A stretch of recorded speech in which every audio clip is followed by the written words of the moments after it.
శ్రీకాంత్ శ్రీకాంత్ శ్రీకాంత్ నీ వెనుకున్న వాళ్ళందరూ ముందు పంపిరా.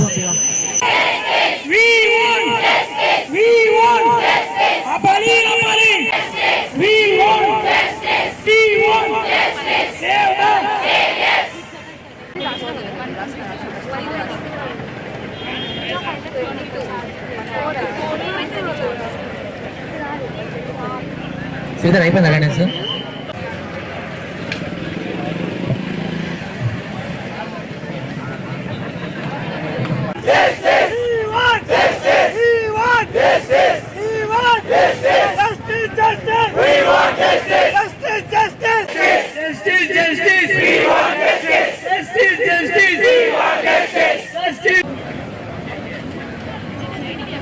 Venu emergency medicine PG Venu Venu Venu Venu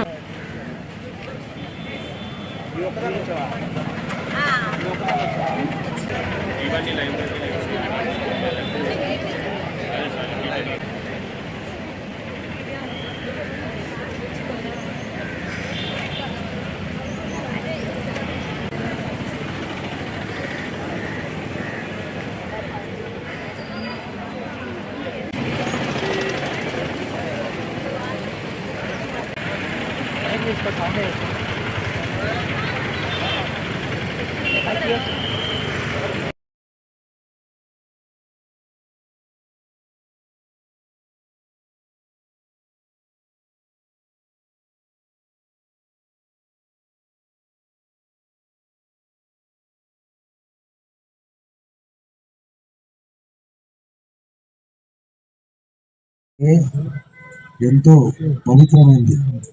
ప్రపంచంలో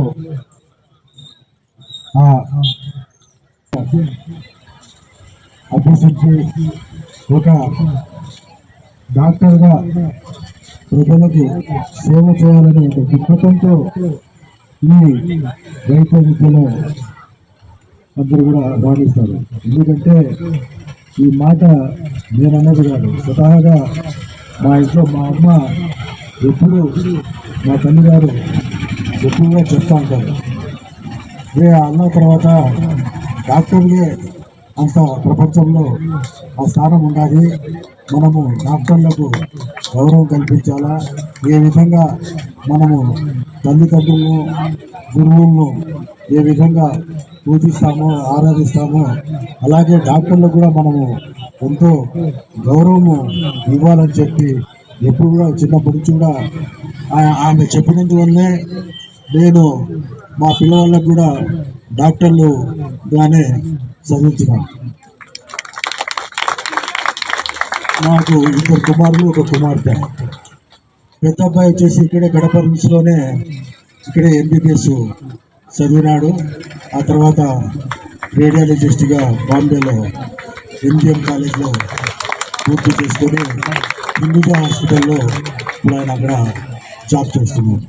అలాగే రెండో అబ్బాయి కూడా ఉస్మానియా మన హైదరాబాద్ ఎంబీబీఎస్ చేసుకొని ఆ తర్వాత పీజీ వచ్చేసి వరంగల్ కాకతీయ గవర్నమెంట్ కాలేజ్లో ఇప్పుడు డిఎంగా ఆయన 2nd ఇయర్ మణిపాల్ కాలేజ్లో గ్యాస్ట్రోఎంట్రాలజీగా ఆయన విద్యార్థి. మా అమ్మ ఎప్పుడు చెప్తా ఉన్నందువల్ల నేను, ఎందుకంటే ముందు నుంచి కూడా మా పిల్లలను ఒక ఐఏఎస్ ఐపీఎస్ చేస్తామని నాకు ఎప్పుడు థాట్ ఉండేది. కానీ మా అమ్మ ఎప్పుడు డాక్టర్లు అంటే భలే ఇది చేస్తుంది, గౌరవం చేస్తుంది. అల్లా తర్వాత వాళ్ళే రాని ఆ మనసులో నాకు పడినందువల్లే వీళ్ళకు ఆ వైద్యం విద్యలో చేర్పించడం జరిగింది. లేకుంటే ఈరోజు వాళ్ళ ఐఏఎస్ ఐపీఎస్ మంచి ఇంటెలిజెంట్ స్టూడెంట్స్. కాబట్టి అటువంటి ఉన్నతమైన స్థానాన్ని ఒక వైద్య విద్యార్థిని నిర్దాక్షిణ్యంగా ఒక క్రూరుడు ఎవరు చేసిన ఇద్దరు కూడా కనిపెట్టలేని దుస్థితిలో ఈ ప్రభుత్వాలు ఉన్నాయంటే సిగ్గుతో తలదించుకోవాల్సిన అవసరం ఉంది. ఎందుకంటే కాలేజీలు అంటే ఒక పవిత్ర దేవాలయం లాంటి అటువంటి కాలేజీలోనే ఇటువంటి దురదృష్టమైన సంఘటన జరిగితే అటువంటి వ్యక్తులను వచ్చేసి ఎన్కౌంటర్ చేసినా కూడా తక్కువ శిక్ష అని నేను భావిస్తాను. ఎందుకంటే